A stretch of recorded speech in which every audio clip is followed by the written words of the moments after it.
This is Jed Disler, and welcome to The Piano Maven, your friendly podcast guide to piano recordings.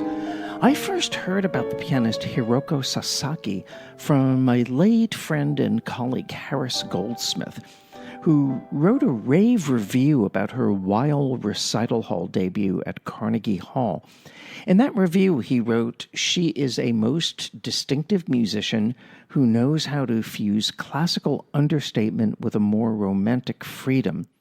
Sometime around 14 or 15 years ago, Hiroko Sasaki discovered a piano built by the Pleyel company in 1873, and this instrument had been painstakingly restored by Klavierhaus in New York City. It's an instrument that does not have the huge dynamic range of a modern concert grand, nor the rich and resonant bass notes that you would get on modern grands. Yet it has a seemingly infinite capacity for nuance and tone color and degrees of touch. Anyway, Hiroko Sasaki fell in love with this instrument. I mean, can you blame her? And she used it for her recordings of the Debussy Preludes, books 1 and 2, recorded in 2010 and released on the Piano Classics label.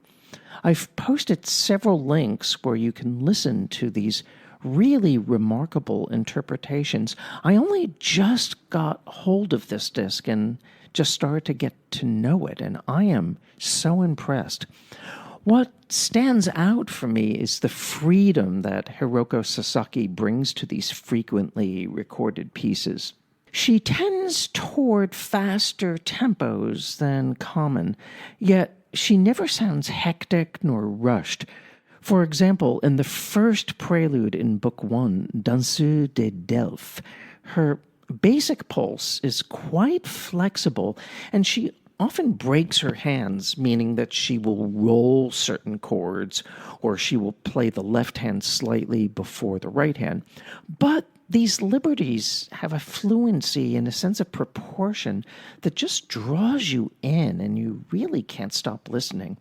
And the second prelude's double notes just float off the page with no effort at all, just so lightly. And my goodness, what subtle gradations in tone and timbre she brings throughout that famous Book 1 prelude, The Sunken Cathedral.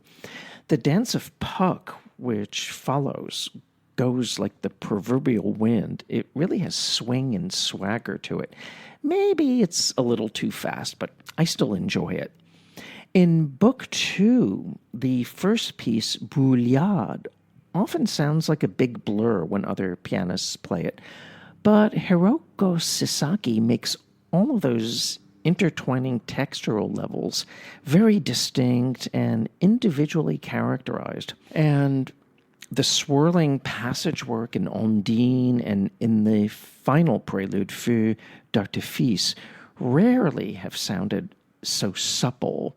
Also, the recorded sound is quite marvelous. This production comes from the Academy of Arts and Letters in New York, which is a wonderful venue for piano recordings.